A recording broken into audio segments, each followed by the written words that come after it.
তাহলে এই জন্য আর কেউ নয়, তোমার ওই তোতা পাখি ঘষ। জামা কোন দিক দিয়ে ছেঁড়া ছিল? কার জামা? ইউসুফ আলাইহিস সালামের না জুলাইখার? তাহলে দেখছেন ভরসা কার উপরে করেছিল? আল্লাহর উপরে। এই জন্য ভরসা আল্লাহর উপরে হবে। বন্ধুরা আমার, আল্লাহ তাআলা ইউনূস আলাইহিস সালামের কথা কোরআনে বলেছেন, ওয়াজান্নুন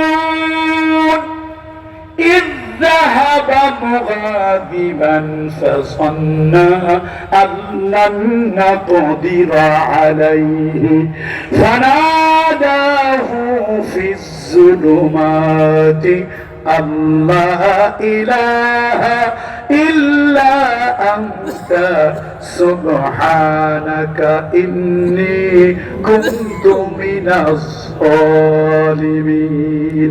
হযরত ইউনূস আলাইহিস সালাম বিরাট লম্বা ঘটনা, ওদিকে আমি যাব না, সময় আমাকে সাপোর্ট করবে না। শুধু এতটুকু বলবো, ইউনূস আলাইহিস সালামকে উত্তাল দরিয়ার ভিতরে, ঢেউয়ের দরিয়ার ভিতরে ফেলে দেওয়া হলো। বিশাল বড় একটা নীল তিমি মাছ তাকে গিলে খেয়ে ফেললো।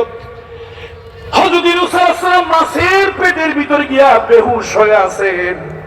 তিনি হঠাৎ তার কানের ভিতরে আওয়াজ গেল, ইউসাব্বিহু লিল্লাহি মা ফিস সামাওয়াতি ওয়া মা ফিল আরদ। আকাশ এবং জমিনের মাঝখানে যা কিছু আছে সব আল্লাহর জিকির করে। হযরত ইউনূস আলাইহিস সালামের কানের ভিতরে সমুদ্রের নিচের নুড়ি কুড়ি ঝিনুক শামুক শেওলা শেওবাদ যা কিছু সমুদ্রের নিচে আছে ওইগুলি আল্লাহর তাসবিহ পড়ে জিকির করে। ওই আওয়াজ ইউনূস আলাইহিস সালামের কানে এলো। তিনি হুঁশ ফিরে পেলেন। তিনি মনে মনে ভাবলেন, এমন জায়গা আমি আটকা পড়েছি, এমন জেলখানায়, মাছের পেটের জেলখানা। এই মাছের পেটের জেলখানায় কোন রাজা বাদশাহ মন্ত্রী মিনিস্টার চেয়ারম্যান মেম্বার কোন বৈজ্ঞানিক এই জায়গা থেকে আমাকে কেউ মুক্ত করতে পারবে না। এই জায়গা থেকে আমার কেউ বাঁচাতে পারবে না। এই জায়গা থেকে কেউ আমাকে উদ্ধার করতে পারবে না। কি ভাই, উদ্ধার করার কোন রাস্তা আছে? কোন রাস্তা নাই, কোন কায়দা নাই। ইউনূস আলাইহিস সালাম ভরসা করলেন কার উপরে? আল্লাহর উপরে ভরসা করলেন। লা ইলাহা ইল্লা আনতা সুবহানাকা ইন্নী কুনতু মিনাজ যালিমিন। ইউনূস আলাইহিস সালাম আল্লাহর উপরে ভরসা করলেন। ওই মাছের পেটের ভিতরে তিনি আল্লাহর উপরে তাওয়াক্কুল করে আল্লাহ নামের জিকির করলেন, আল্লাহ নামের তাসবিহ জপলেন।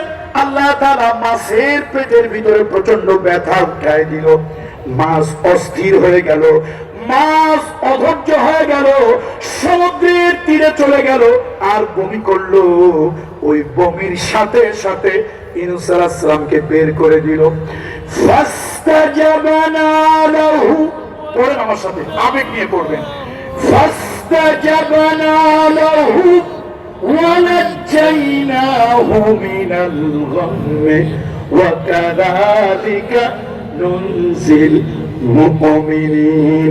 আল্লাহ তাআলা বলেন, ইউনূস আমার উপরে ভরসা করেছিল, আমার উপরে ভরসা করেছিল, আমি ইউনূসকে বিপদ থেকে উদ্ধার করেছি।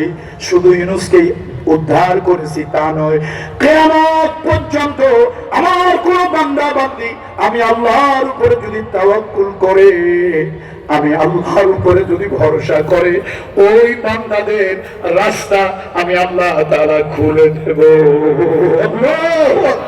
তাহলে ভরসা করব কার উপরে? স্পষ্ট ভাষায় বলি, পীরের রক্ত আমার গায়ে, আমি পীরের আওলাদ। আমার বাবার হাজার হাজার আলেম মুরিদ ছিল, লক্ষ লক্ষ পাবলিক মুরিদ ছিল। পীরের আওলাদ, পীর হয়ে বলবো, কোন পীরের কাছে সাহায্য নয়, কোন পীরের কাছে সাহায্য নয়। সাহায্য হলো আকাশ আর জমিনের মালিক আল্লাহর কাছে সাহায্য চাইতে হবে। ভরসা কার উপরে? তাওয়াক্কুল কার উপরে করতে হবে? আল্লাহর উপরে তাওয়াক্কুল করতে হবে। তাহলে আল্লাহ তাআলা রাস্তা খুলে দেবেন, আল্লাহ ব্যবস্থা করে দেবেন। আমি আমার মা বোনদেরকে বলবো, মহিলারা অল্পতেই ইমান নষ্ট করে ফেলে, ইমান থেকে অল্পতে ইমান থেকে তারা বিস্তুত হয়ে যায়। এই জন্য আমি মা এবং বোনদেরকে বলবো, মা গো, খবরদার ভরসা আল্লাহর উপরে করবেন, ভরসা আল্লাহর উপরে করবেন, তাওয়াক্কুল আল্লাহর উপরে করবেন। আল্লাহর উপরে যদি ভরসা করেন, আল্লাহ তাআলা ইন্নাল্লাহা ইউহিব্বুল মুতাওয়াক্কিলিন, আল্লাহর উপরে যারা ভরসা করে আল্লাহ তাদেরকে ভালোবাসেন। আল্লাহর উপরে যারা ভরসা করেন আল্লাহ তাদেরকে ভালোবাসেন। আল্লাহর উপরে যারা ভরসা করে আল্লাহ তাদের জন্য একটা রাস্তা খুলে দেন, আল্লাহ তাদের জন্য একটা গায়েবী ব্যবস্থা আল্লাহ তাআলা করে দেন। সুতরাং আমরা আল্লাহর উপরে ভরসা করব। দেখেন, বনি ইসরাইলের 3টা লোক গুহার মধ্যে আটকা পড়েছিল, লম্বা ঘটনা। সেই ঘটনা আমরা অনেকবার শুনেছি, ভবিষ্যতে আবার শুনবো।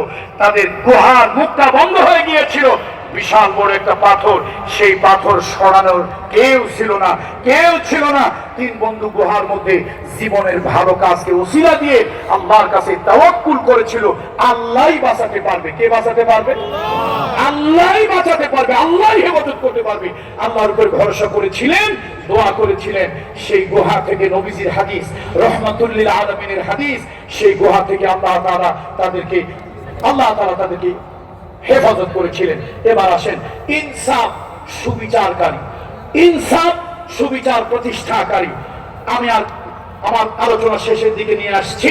ইনসাফ প্রতিষ্ঠা করার জন্য আল্লাহ তাআলা বলেছেন সূরাতুল হুজুরাত 9 নম্বর আয়াত। আমি পুরো আয়াতগুলি পড়তেছি না, সময় স্বল্পতার হয়তো কারণ হবে। এই মাহফিলের একটা সৌন্দর্য, মরহুম সাইদি চাচা থাকতেই মরহুম আল্লামা শেখুল হাদিস শামসুদ্দিন সাহেব রাহিমাহুল্লাহ তাআলা থাকতেই এই মাহফিলের একটা সৌন্দর্য হলো অধিক রাত করা হয় না। এটা একটা মাহফিলের সৌন্দর্য। এই সৌন্দর্যটা সারা বাংলাদেশে চালু হোক। অধিক রাতে মাহফিল করে মানুষের ঘুম নষ্ট করা, ওয়াজআলনা নাওমাকুম সুবাতা, ঘুম হলো ক্লান্তির নিবারক, আল্লাহর নিয়ামত। অধিক রাতে 2টা, 2:30, 1:30, 1টা পর্যন্ত মাহফিল, এটা মোটেই একটা মানবিক কাজ নয়। সুতরাং এই অল্প সময়ের মধ্যে কথা শেষ করার জন্য আমি পুরো আয়াতগুলি পড়তেছি না, আয়াতের কিছু খণ্ডাংশ আমি পড়ে যাচ্ছি। সূরাতুল হুজুরাত 9 নম্বর আয়াত। আল্লাহ তাআলা কাদেরকে ভালোবাসেন? ইন্নাল্লাহা ইউহিব্বুল মুকসিতিন ওয়া আকসিতু, ইন্নাল্লাহা ইউহিব্বুল মুকসিতিন।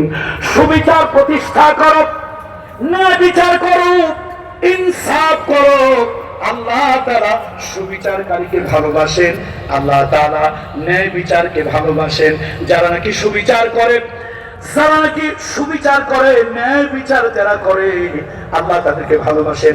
আরেক জায়গায় আল্লাহ তাআলা বলেন, লা ইয়ানহাকুমুল্লাহু আনিল্লাযীনা লাম يقاتلوكم في الدين ولم يخرجوكم من دياركم أن تبروهم وتقسطوا إليهم إن الله يحب المقسطين। আল্লাহ তাআলা বলেন, শোনো, তোমাদের সাথে যারা যুদ্ধ করে নাই, তোমাদেরকে যারা ঘর বাড়ি থেকে বের করে দেয় নাই, তোমরা তাদের সাথে যুদ্ধ করিও না। তোমাদেরকে যারা ঘর বাড়ি থেকে বের করে দেয় নাই, তোমরা তাদেরকে ঘর বাড়ি থেকে বের করে দিও না, বরং তাদের সাথে সুবিচার করো, তাদের সাথে ন্যায় বিচার করো। ইন্নাল্লাহা ইউহিব্বুল মুকসিতিন। আল্লাহ তাআলা এই সুবিচারকারীদেরকে ভালোবাসেন। ইন্নাল্লাহা ইয়া'মুরু বিল আদলি ওয়াল ইহসান। জুমার নামাজ কারা কারা পড়তে যান বলেন? জুমার নামাজ তো আলহামদুলিল্লাহ যাই না এমন লোক এখানে নাই। পড়তে নামাজ বললাম না, 2-1টা লোক ওয়াজ শুনতে নতুন আসতে পারে, কয় হুজুর আমরা হইলাম 8টি নামাজি। 8টি মানে 5 ওয়াক্ত পড়ি না, সপ্তাহে 8 দিন পর পর একদিন মসজিদে গিয়ে হাজিরা দেই। নামাজ তো অনেক প্রকার আছে, একটা হলো দৈনিক নামাজি, আর একটা হলো 8টি নামাজি, আর একটা হলো ফাঁকি নামাজি, আর একটা হলো খাতকি নামাজি, আর একটা হলো 360টি নামাজি। কেমন ওয়াক্ত মতো নামাজ পড়ে না। নির্বাচন আসছে, এক নেতা আসরের নামাজ 18 বাড়ি গিয়ে যায় নামাজ চাইছে। কয় বাড়ি ভাই? এখন সামসারা করে স্যার নামাজ পড়তে হয় আলেম ওলামার কাছ থেকে শুনছি, তাও আবার শুনছি আসরের নামাজ নাকি বেশি পড়া যায় না। তো আপনি যে 18 বারে গিয়ে যায় নামাজ চাইলেন আসরের নামাজের সময়, স্যার ব্যাপারটা তো বুঝলাম না। করা বুঝবি না, লোকেরা বুঝুক, যায় নামাজ চাইলে বুঝিস না, লোকেরা বুঝুক যে উনি নামাজ পড়ে। দেখছেন নি আমার দেশের কিছু লোকেরা বলে, আমার দেশের কিছু লোকেরা সবক দেয় আমরা নাকি ধর্মভীরু নই। শোনেন, ইলেকশনে যারা মাজার জিয়ারত করে, ইলেকশনের ভোট শুরু করে, ইলেকশন আসলে যারা মাথায় পট্টি লাগায়, মাথায় টুপি লাগায়, ঘন ঘন জুমার মসজিদে যায়, আর এই মার্কার মালিক তুই আল্লাহ, ওই মার্কার মালিক তুই আল্লাহ, এই কথাগুলি যারা বলে, আদতে ওই হলো 8 নম্বরে ধর্ম ব্যবসায়ী। আমরা practising Muslim, we are practising Muslim. আমরা ধর্ম ব্যবসায়ী নই, আমরা ধর্ম দিয়ে জিন্দগির সব কাজ করতে চাই। কুল ইন্না সলাতি, কুল ইন্না সলাতি ওয়া নুসুকি ওয়া মাহইয়ায়া ওয়া মামাতি লিল্লাহি রাব্বিল আলামিন। আমাদের নামাজ রোজা সবকিছু কার জন্য? কার জন্য? আমরা আল্লাহর জন্য সবকিছু করি। আমরা মরি আল্লাহর জন্য, আমরা বাঁচি আল্লাহর জন্য, আমরা মিছিল করি আল্লাহর জন্য, আমরা প্রতিবাদ করি আল্লাহর জন্য, আমরা প্রতিবাদ করি আল্লাহর জন্য, আমরা সেল খাই আল্লাহর জন্য, আমরা জীবন দেই আল্লাহর জন্য। জয় বলুন ঠিক কিনা? সুতরাং আমরা হিপোক্রেট, আমরা হিপোক্রেট, আমরা মুনাফিক নই। আমরা আল্লাহর জন্য সবকিছু করি, আমরা ধার্মিক। আমরা কি জন্য বলুন? আমরা ধার্মিক। We are pious Muslim, we are pious Muslim. আমরা প্রকৃত ধার্মিক মুসলমান। ধর্মকে আমরা আত্মা দিয়ে ভালোবাসি, ধর্মের রাস্তা অনুযায়ী আমরা চলি। ধর্ম যদি বলে হ্যাঁ, আমরা চলি হ্যাঁ। ধর্ম যদি বলে না, আমরা পা গুটাইয়া বলি না। ঠিক কিনা বলেন? সুতরাং আল্লাহ ইন্না দীনা ইনদাল্লাহিল ইসলাম, আল্লাহ দেওয়া ধর্মটা ইসলাম, সেই ইসলাম অনুযায়ী আমরা চলি, আমরা এর বাহিরে চলি না। যাক, বলতেছিলাম জুমার নামাজে যারা যান, দেখেন তো এই আয়াতটা আমার মনে হয় সবারই মুখস্থ। ইন্নাল্লাহা ইয়া'মুরু বিল আদলি, বলেন না, ইন্নাল্লাহা ইয়া'মুরু বিল আদলি ওয়াল ইহসান।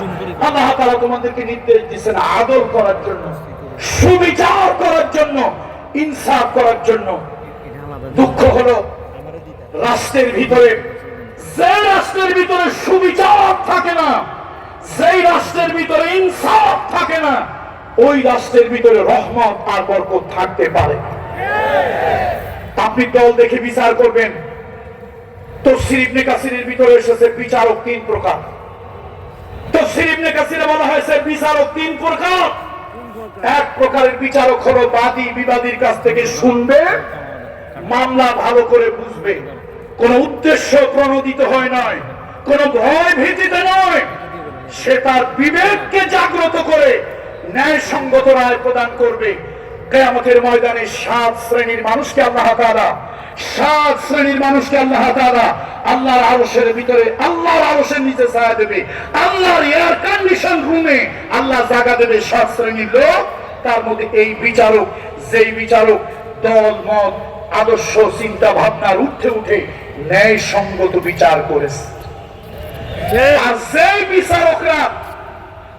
বিচারকরা দলীয় টান টেনে অন্ধ হয়ে অন্যভাবে বিচার করে, আখিরাতে তো তাদের শাস্তি আছেই, দুনিয়াতে আল্লাহ তাদেরকে কলার পাতায় টান টান করে শোয়ায়। দুনিয়াতে আল্লাহ তাদেরকে কোথায় শোয়ায়?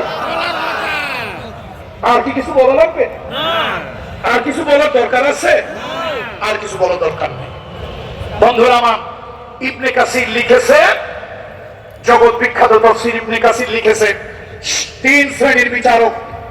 এক শ্রেণীর বিচারকরা ন্যায়সঙ্গত বিচার করবে, আর এক শ্রেণীর বিচারক বিচার বুঝবে বাদী বিবাদী থেকে, কিন্তু সে উদ্দেশ্য প্রণোদিত হয়ে কারো রক্তচক্ষুকে ভয় পেয়ে, অথবা কোন ধরনের প্রমোশন, অথবা কোন ধরনের কারো প্রতি অনুকম্পা প্রদর্শন করে সে ন্যায়ভ্রষ্ট রায় দেবে, সঠিক বিচার করবে না।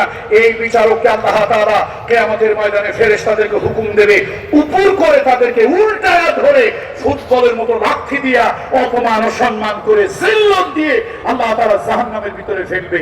এটা হলো দ্বিতীয় শ্রেণীর বিচারক। তৃতীয় শ্রেণীর বিচার হলো, তৃতীয় শ্রেণীর বিচারক হলো অযোগ্য, অথর্ব, অপদার্থ, দলীয় কারণে, আত্মীয়তার কারণে বিচারকের এজলাসে, বিচারকের চেয়ারে বসেছে, আসলে বিচারক হওয়ার যোগ্যতা তার নাই। এরকম কিছু লোকজন আছে না? এরকম কিছু লোকজন আছে না? নাই। এরকম কিছু লোকজন, আমার একটা গল্প, এটা ইন্টারনেটে খুব ভাইরাল হয়েছিল, 2-1 মিনিটে বলবো। কোরআন হাদিস না, কিন্তু এটা তাফসীর মাহফিল, কোরআন হাদিস না। একটা গল্প খুব ভাইরাল হয়েছিল। এক বাদশা বাৎসরিক ভ্রমণে নৌবিহারে যাবে, নদীতে আনন্দ করতে যাবে। তো উজিরের কাছে জিজ্ঞেস করছে, বলো তো এই যে গণক কাহেন ঠাকুর এদের কাছে জিজ্ঞেস করো, অ্যাস্ট্রোলজার, জ্যোতিষী, জ্যোতির্বিজ্ঞানীদেরকে জিজ্ঞেস করো আবহাওয়া কবে ভালো আছে। হুজুর আগামীকালকে আবহাওয়া খুব ভালো, আপনি যদি চান নৌবিহারে যেতে পারেন। বাদশা নৌবিহারে যখন যাবে, ওই নদীর ধারে এক রাখালের সাথে দেখা, হুজুর আপনি যান কই? বাদশা আপনি কোথায় যান? কয় আমি একটু নদীতে নৌবিহারে যাই। হুজুর আজকে যাবেন না? আজকে একটু ঝড় বৃষ্টির সম্ভাবনা আছে। এই বেটা তুই লেখাপড়া করছিস কোন পর্যন্ত? চিটাগং ইউনিভার্সিটি নাকি ঢাকা বিশ্ববিদ্যালয়, কোন জায়গায় লেখাপড়া করছিস? কয় হুজুর অল্প বয়সে আমার বাপ মারা গেছে, আমি এতিম, শেষে আমার মায় কাঁদে। গ্রামের এক লোক বললো তুই কাঁদিস না, তোরে আমি রাখালের চাকরি দেব, তোর খাওয়া পড়ার ব্যবস্থা আমি। সেই যে 30 বছর ধরে রাখালগিরি করি, হুজুর পর্ব কোন সময়? বাদশার মেজাজ খুব গরম হয়েছিল যখন শুনছে এতিম মানুষ পেটের দায় রাখালগিরি করে। আচ্ছা কিছু বলে নাই, থাক। বাদশা নৌকা উঠছে, নাচ হয়েছে, গান হয়েছে, লাল নীল পানি খাইছে, কত ধরনের কাজ কারবার হয়েছে। বিকাল বেলায় দেখে আকাশে মেঘের ঘনা ঘটা। এরপরে সন্ধ্যার সময় শুরু হলো গুড়ি গুড়ি বৃষ্টি। তারপরে রাতের বেলায় মুষলধারে বৃষ্টি। বাদশা ভিজাতো কাউয়ার মতো হয়ে গেল। মেজাজ বাদশার খুব গরম। এই মাঝি নৌকা ভিড়াও। মাঝি নৌকা ভিড়াইলো। বাদশা ভিজে ভিজে রাজ দরবারে গেল। কোন মতে রাত খান গেল। বাদশার মেজাজ সারা রাত গরম, মেজাজে ঘুম হয় নাই। এরপরে সকালবেলা গিয়ে রাজ সিংহাসনে বসছে। উজিরে আলাকে ডাক দিল, এই উজিরে আলা, তোর ওই জ্যোতিষী, জ্যোতির্বিজ্ঞানী, বেতন দিয়া যাদেরকে রাখিস, গণক, কাহেন, ঠাকুর, আবহাওয়াবিদ, আবহাওয়া অফিসার, সবগুলোরে ডাক। তো সবগুলোরে রাখছে। আজ গতকালকে যে ঝড় বৃষ্টি হবে তোরা বলিস নাই কেন? স্যার আমাদের গোনা বাসায় তো ভালোই ছিল, কিছু কিছু জিনিস তো সৃষ্টিকর্তার হাতে, এগুলি কখন কি হয় বলা যাবে না। তো তোদেরটাই হইল না, ওই রাখালেরটা কেমনে হইল? স্যার তাও তো আমরা বুঝি না। তো তোরা আসল শিক্ষিত না, আসল শিক্ষিত রাখাল। এই গোয়েন্দা ডিপার্টমেন্ট কোথায়? যাও ওই রাখালকে ধরে নিয়ে আসো। গোয়েন্দা ডিপার্টমেন্ট রাখালে গিয়ে ধরতে গেল। রাখাল কয়, ভাই আমি তো নিরীহ মানুষ। কয় না না, বাদশা তোমাকে যেতে বলছে, হয়তো তোমার কপাল খুলে গেছে। এবার যখন ওই গোয়েন্দারা রাখালকে ধরে আনলো, বাদশা কয়, আমি ইচ্ছা করছি এত হাজার হাজার টাকা বেতন দিয়া এদের কাউকে রাখবো না, তুই আমার আবহাওয়া অফিসার, তোরে আমি আবহাওয়াবিদ হিসেবে রাখবো। এখন রাখাল কয়, হুজুর এই সর্বনাশটা করবেন না, আমি মূর্খ তো মূর্খ, জাত মূর্খ, আমি কিচ্ছু জানি না, কিচ্ছু বলতে পারি না, হুজুর আমার এই কাজটা করবেন না, আমি খুব মূর্খ মানুষ, কিছু জানি না। বাট আপনি মূর্খ হইল, তোর কথা তো রাইট হয়েছে। তুই বলছিলি আমারে আজকে নৌবিহারে না যাওয়ার জন্য মেঘের সম্ভাবনা আছে, তোর কথাই তো সঠিক হইল। হুজুর দয়া করে মাফ করবেন, এই কথা আমি কই নাই, কইছিল আমার ছাগলে। কে কইছে? এতগুলো মানুষ কথা কয় না, আমার ছাগলে কইছে। বাদশা কয়, কেমনে ছাগলে কইল? কয়েছে, হুজুর আমি তো 30 বছর ধরে ছাগল চড়াই, যদি কখনো ঝড় হয়, বৃষ্টি হয়, তুফান হয়, টর্নেডো, সাইক্লোন হয়, কোন প্যান্ডামিক সিচুয়েশন হয়, তো এর আগের থেকে আমার ছাগলগুলি খালি ভ্যাঁ ভ্যাঁ করে শুধু ডাকে আর ঘন ঘন শুধু মোটে। এইটাই আমি বুঝে নেই একটা কিছু হবে। হুজুর আজকে আমার ছাগলগুলি ভ্যাঁ ভ্যাঁ করে ডাকছিল আর ঘন ঘন প্রস্রাব করছিল। বাদশা কয়, তোরা যে যাই বলিস, আমি কিন্তু আসল জ্ঞানী পাইয়ে গেছি। এই উজির আলা, প্রধানমন্ত্রী যাও, 10টা চেয়ার খালি করো, 10টা ছাগল এনে চেয়ারে বসাও, আগামীকাল থেকে আমার রাজ্যের ওরাই হলো আবহাওয়া অফিসার। শুনতেছেন তো কথা আপনারা? সেই বাদশার যুগ, জানি না সত্য কি মিথ্যা, গল্প তো গল্প, সেই বাদশার যুগ চলে গেছে। এখনকার যুগেও পৃথিবীতে দলীয়করণ, আত্মীয়করণের কারণে রাষ্ট্রের গুরুত্বপূর্ণ কিছু কিছু পদে 2-1টা ছাগল এখনো পদায়ন হয়েই আছে। বিচার ব্যবস্থায় এরকম 2-1টা ছাগল নাই? বিচার ব্যবস্থায় 2-1টা ছাগল আছে কি নাই? খবরদার, বিচারকের চর্মচোখ অন্ধ হবে, অন্তর্দৃষ্টি প্রখর হবে। ও আকসিত ইন্নাল্লাহা ইউহিব্বুল মুকসিতিন। সুবিচার করো, সুবিচার করো, ন্যায় বিচার করো। আল্লাহ তাআলা সুবিচারকে, ন্যায় বিচারকে আল্লাহ তাআলা ভালোবাসেন। আল্লাহ তাআলা কিয়ামতের ময়দানে 7 শ্রেণীর মানুষকে আল্লাহ তাআলা আল্লাহর আরশের ছায়া তলে ছায়া দেবেন। তার ভিতরে এক শ্রেণী হলো যারা নাকি সুবিচার করে, ইনসাফ করে, ন্যায় বিচার করে, আল্লাহ তাআলা তাদেরকে দেবেন। এই জন্য ইন্নাল্লাহা ইয়া'মুরু বিল আদলি ওয়াল ইহসান, আল্লাহ তাআলা সুবিচার করার জন্য হিন্দু হোক, বৌদ্ধ হোক, খ্রিস্টান হোক, মুসলমান হোক, আস্তিক হোক, নাস্তিক হোক, প্রত্যেকটা মানুষ তার বিচার পাওয়ার অধিকার আছে। বিচার পাওয়া হলো মানুষের ফান্ডামেন্টাল রাইটস, তার মৌলিক মানবিক অধিকার। এই অধিকারটা প্রত্যেক মানুষ পাওয়ার হক রাখে। সুতরাং যেই রাষ্ট্রে সুবিচার থাকে না, যেই রাষ্ট্রে ইনসাফ থাকে না, সেই রাষ্ট্র কখনোই কল্যাণকর রাষ্ট্র হতে পারে না। আপনারা জানেন 30 লক্ষ বর্গ মাইল এরিয়ার প্রেসিডেন্ট হবেন সৈয়দনা ওমর ইবনুল খাত্তাব রাদিয়াল্লাহু তাআলা আনহু। ওমর ইবনুল খাত্তাব রাদিয়াল্লাহু তাআলা আনহুর সময় তার শাসনামলে ওই মিশর থেকে একজন খ্রিস্টান যুবক আমিরুল মুমিনিন, খলিফাতুল মুসলিমিন হযরত ওমর ইবনুল খাত্তাবের কাছে এসে নালিশ দিয়েছে, বিচার দিয়েছে। মিশরের যিনি রাষ্ট্রপ্রধান, রাসূলুল্লাহর সাহাবীদের ভিতরে আকাশের নক্ষত্র নয়, সূর্যের মতো উজ্জ্বল সাহাবী, তিনি হলেন আমর ইবনুল আস। ভক্তি শ্রদ্ধা নিয়ে পড়েন রাদিয়াল্লাহু তাআলা। নবীজি সাহাবীদের ভিতরে অত্যন্ত উঁচু মানের একজন, জলিল কদরের একজন সাহাবী আমর ইবনুল আস, একজন খ্রিস্টান যুবক, 30 লক্ষ বর্গ মাইল এরিয়ার প্রেসিডেন্ট সৈয়দনা ওমরের আদালতে এই নালিশ দায়ের করলো যে মিশরের যিনি গভর্নর, ভাইসরয়, মিশরের যিনি দায়িত্বশীল জিম্মাদার আমর ইবনুল আসের ছেলে, তার ছেলে আমার উপরে অত্যাচার করেছে, অবিচার করেছে, অন্যায় করেছে, আমার হক তিনি নষ্ট করেছে।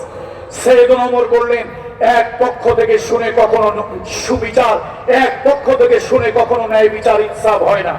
তুমি থাকো। বাইতুল মালকে হুকুম দিলেন এই লোকটার থাকা খাওয়ার ব্যবস্থা করার জন্য। তিনি রাষ্ট্রীয় ফরমান লিখলেন, আমর ইবনুল আস রাদিয়াল্লাহু তাআলা আনহুর কাছে রাষ্ট্রীয় ফরমান লিখলেন, আমর ইবনুল আস, আপনার ছেলে সহ আগামী অমুক তারিখে আমার আদালতে আপনি হাজির হবেন।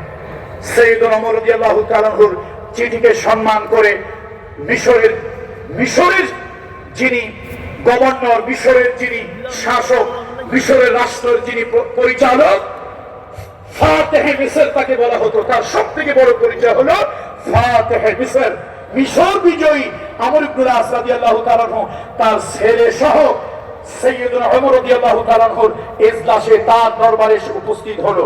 লম্বা কথা, সংক্ষেপে শুধু এইটুকু বলবো, সৈয়দনা ওমর বিচারকের আসনে বসা, ডান পাশে বসা যিনি অভিযোগ করেছিলেন তিনি, বাম পাশে আছে যার বিরুদ্ধে অভিযোগ করা হয়েছে, তারা বাপ বেটাই দুইজন। বিচার শুরু হলো।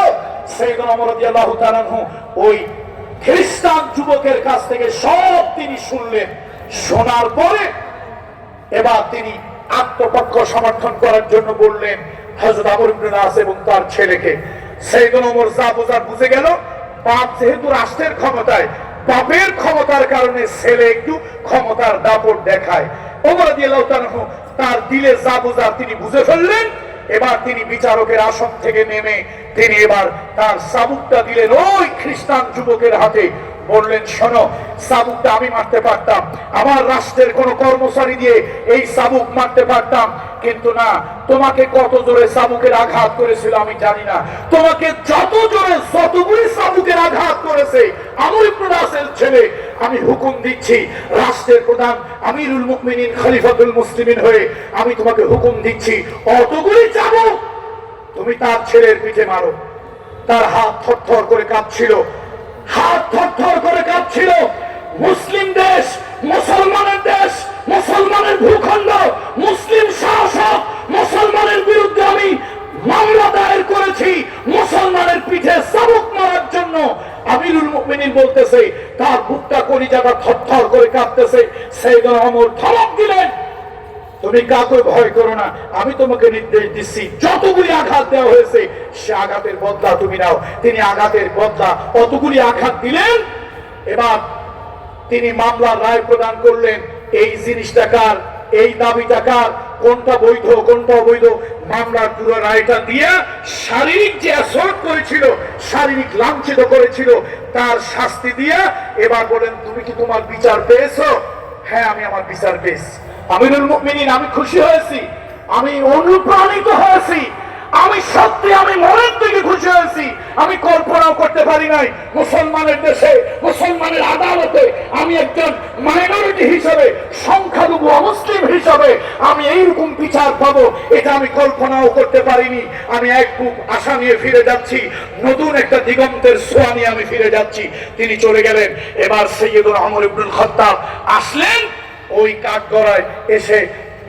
আমর ইবনে আস যেহেতু তিনি জলিল কদরের সাহাবী, তার সামনে আমিরুল মুমিনিন অত্যন্ত সম্মানের সাথে দাঁড়ালেন। দাঁড়িয়ে বলেন, আমর ইবনে আস, নবীজির সাহাবীদের ভিতরে আপনি অত্যন্ত উঁচু মাপের সাহাবী, আমরা সবাই আপনাকে সম্মান করি, আমরা সবাই আপনাকে ইজ্জত করি, আমরা সবাই আপনাকে মর্যাদা দেই।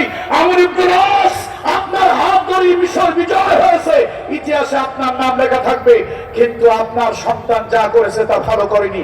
আমর ইবনে আস, আমি খলিফা হিসাবে, এই মুসলিম মিল্লাতের জিম্মাদার হিসাবে বলি, এবার আপনার ছেলের বিরুদ্ধে বিচার এসেছে, সেই বিচার আমি করলাম, ছেলের পিঠে চাবুক দিলাম। আমর ইবনে আস, আল্লাহ না করুন, আল্লাহ না করুন, এরপর যদি আমার আদালতে বিচার আসে, সেই বিচারে চাবুক কিন্তু আমি ছেলের পিঠে মারবো না, সেই চাবুক আপনার পিঠে মারবো। বাপের ক্ষমতায় ছেলে উশৃঙ্খল হয়, নেতার ক্ষমতায় কর্মীরা উশৃঙ্খল হয়। বাপের ক্ষমতায় অপব্যবহার সন্তান করে, আর নেতার ক্ষমতার অপব্যবহার যত উশৃঙ্খল সন্ত্রাসী কর্মীরা করেছে। সুতরাং রাষ্ট্র যদি ঠান্ডা করতে হয়, রাষ্ট্রে যদি সুবিচার আনতে হয়, রাষ্ট্রে যদি ন্যায় বিচার আনতে হয়, ওই কর্মীর উপরে নয়, অন্যায় যারা করে ওই দলের নেতাদের পিঠের উপরে চাবুকের আঘাত মারো।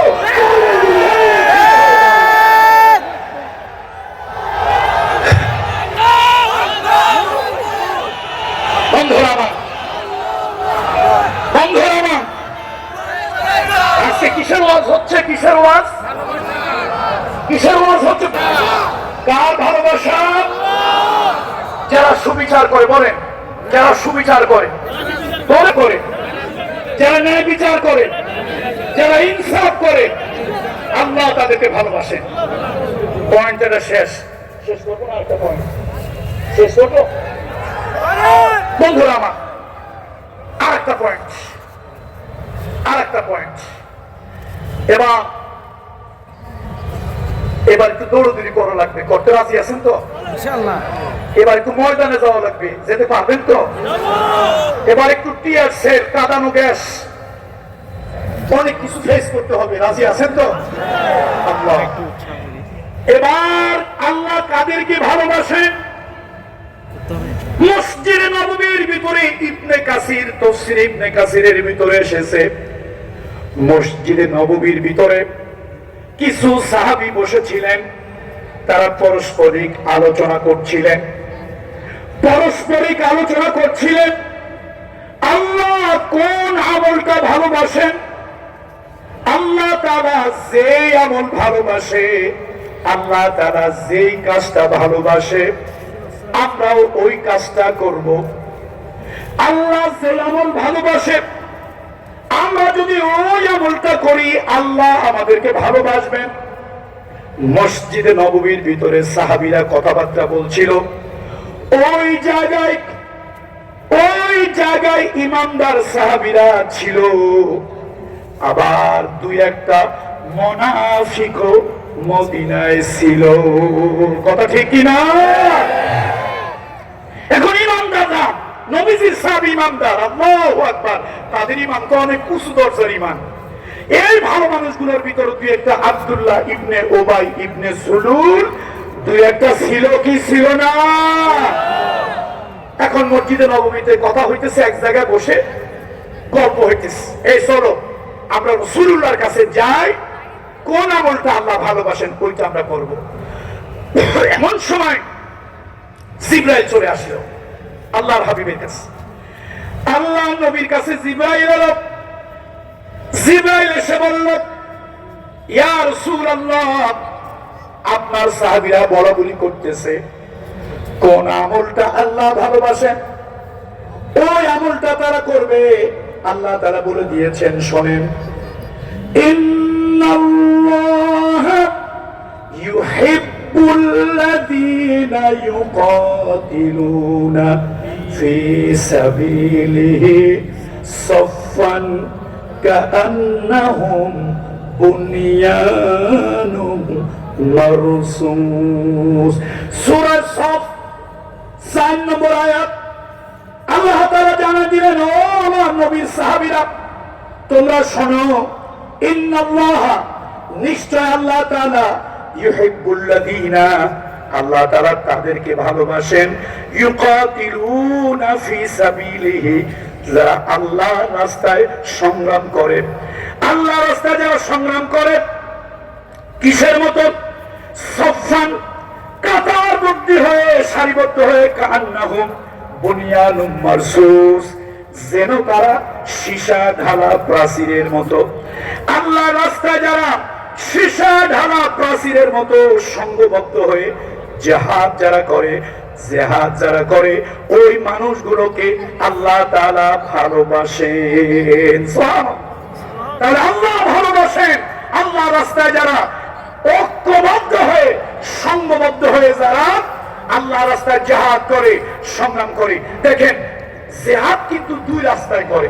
বলেন তো ভাই, জিহাদ কয় রাস্তায় করে? দেখেন কোরআন শরীফে দেখেন, আল্লাযীনা আমানু ইউকাতিলুনা ফি সাবিলিল্লাহ ওয়াল্লাযীনা কাফারু ইউকাতিলুনা ফি সাবিলিত তাগুত ফাকাতিলু আউলিয়া আশ-শাইতান ইন্না কাইদাশ-শাইতানি কানা দাঈফা। যারা নাকি ইমানদার, যারা নাকি মুমিন, তারা লড়াই করে, সংগ্রাম করে আল্লাহর রাস্তায়, রিভলিউশন করে আল্লাহর রাস্তায়, সত্য প্রতিষ্ঠার জন্য, দ্বীন প্রতিষ্ঠার জন্য তারা আন্দোলন করে, সংগ্রাম করে আল্লাহর রাস্তায়। ওরা হলো মুমিন। আর যারা নাকি বাতিল মতবাদ, তাগুতের মতবাদ প্রতিষ্ঠার জন্য আন্দোলন করে, সংগ্রাম করে, লড়াই করে, ওরা হলো কাফের। আমার কথা না আল্লাহর কথা। আমি যদি বলতাম কথাটা দোষণীয় হতো, আমি মানুষকে ভাগ করেছি। আনসারী সাহেব সমাজ কল্যাণ পরিষদের মাহফিলে মানুষের মধ্যে বিদ্বেষ ছড়ানোর জন্য ভাগ করেছে। আল্লাহর রাস্তায় আমাকে ক্ষমা করবেন, এটা আমি করিনি, ভাগটা আল্লাহই করেছেন। আল্লাযীনা আমানু ইউকাতিলুনা ফি সাবিলিল্লাহ ওয়াল্লাযীনা কাফারু ইউকাতিলুনা ফি সাবিলিত তাগুত। যারা নাকি আল্লাহর রাস্তায় সংগ্রাম করে, আন্দোলন করে, রিভলিউশন করে, ওরা হলো মুমিন। সুতরাং সেই মুমিনদেরকে আল্লাহ তাআলা বললেন, শোনো, আমি মুমিনদেরকে ভালোবাসি। ইন্নাল্লাহা ইউহিব্বুল্লাযীনা ইউকাতিলুনা ফি সাবিলিহি সাফফান কাআন্নাহুম বুনিয়ানুম মারসুস। আল্লাহ তাআলা ওই লোকদেরকে ভালোবাসেন যারা নাকি আল্লাহর রাস্তায় সীসা ঢালা প্রাচীরের মতো সংঘবদ্ধভাবে লড়াই করে। বন্ধুরা আমার, মুসলমান কোনদিন অস্ত্রের বলে বলিয়ান হয়নি, মুসলমান কোনদিন সংখ্যার বলে বলিয়ান হয়নি, মুসলমান কোনদিন অন্য কোন শক্তির বলে বলিয়ান হয়নি। মুসলমান বলিয়ান হয়েছে ঈমানের বলে, মুসলমান বলিয়ান হয়েছে ঈমানের বলে। সেই মুসলমানের ঈমানি শক্তিকে আল্লাহ তাআলা বাড়িয়ে দেবেন, ঈমানি শক্তিকে আল্লাহ তাআলা বাড়িয়ে দেবেন যখন তারা আল্লাহর জমিনে আল্লাহর দ্বীন প্রতিষ্ঠার জন্য, সত্য প্রতিষ্ঠার জন্য, হক প্রতিষ্ঠার জন্য, দ্বীনের দাওয়াত ছড়িয়ে দেওয়ার জন্য সত্য সততার পথে যারা লড়াই করে, আন্দোলন করে, সংগ্রাম করে, আল্লাহ তাদেরকে ভালোবাসেন। আসুন, এই যে আল্লাহ তাআলা কালামুল্লাহ শরীফের কোরআনুল কারীমের ভিতরে 8 শ্রেণীর মানুষদেরকে ভালোবাসা, অবশ্য কোন কোন আলেম উলামা মুহাদ্দিসিন মুফাসসিরিন বলেছেন যে কুল ইন কুনতুম তুহিব্বুনাল্লাহ ফাত্তাবিউনি ইউহিব্বুকুমুল্লাহ, কুল ইন কুনতুম তুহিব্বুনাল্লাহ ফাত্তাবিউনি ইউহিব্বুকুমুল্লাহ ওয়া ইয়াগফির লাকুম যুনুবাকুম ওয়াল্লাহু গফুরুর রহিম। আল্লাহ তাআলা তাদেরকে ভালোবাসেন নবীজির যারা ইত্তেবা অনুসরণ করে। আসুন, আল্লাহ তাআলা আল্লাহর ভালোবাসা নিয়ে, আল্লাহর ভালোবাসা পেয়ে আমাদের সকলকে আল্লাহ তাআলা অমর হয়ে থাকার তৌফিক দান করুন। আল্লাহর ভালোবাসা পেয়ে, আল্লাহর ভালোবাসা নিয়ে আল্লাহ আমাদেরকে অমর হয়ে থাকার তৌফিক দান করুন। এই দুনিয়ার ভালোবাসা ক্ষণস্থায়ী, এই দুনিয়ার ভালোবাসা ক্ষণ সময়ের জন্য। এই দুনিয়ার মোহ কেটে গেলে, এই দুনিয়ার মোহ কেটে গেলে দুনিয়ার ভালোবাসা ছুটে যায়, দুনিয়ার ভালোবাসা ভেঙে যায়, কিন্তু আল্লাহর ভালোবাসা চিরস্থায়ী। যদি আপনি এই কাজগুলি করতে পারেন, আল্লাহ আপনাকে ভালোবাসবেন, আল্লাহ আপনাকে ভালোবাসবেন। আর প্রথম যে হাদিস দিয়ে শুরু করেছিলাম, যে হাদিস দিয়ে শুরু করেছিলাম, যেটা আল্লাহ যখন কোন বান্দাকে ভালোবাসেন, এই জমিনের কোন বান্দাকে আল্লাহ যখন ভালোবাসেন, তখন আল্লাহ তাআলা জিবরাইলকে সেটা জানিয়ে দেন। জিবরাইল আকাশে সেটা ঘোষণা করে দেন, ও আকাশের ফেরেশতারা, আল্লাহ জমিনে এই বান্দাকে ভালোবাসেন, তোমরাও তাকে ভালোবাসো। তখন আসমানের ফেরেশতারা জমিনে সেটাকে জানিয়ে দেয়। আসুন, আল্লাহ তাআলা আমাদের ভালোবাসা, আল্লাহর ভালোবাসা পাওয়ার তৌফিক আল্লাহ তাআলা দান করুন। যে মানুষগুলো এসছে, যে মানুষগুলি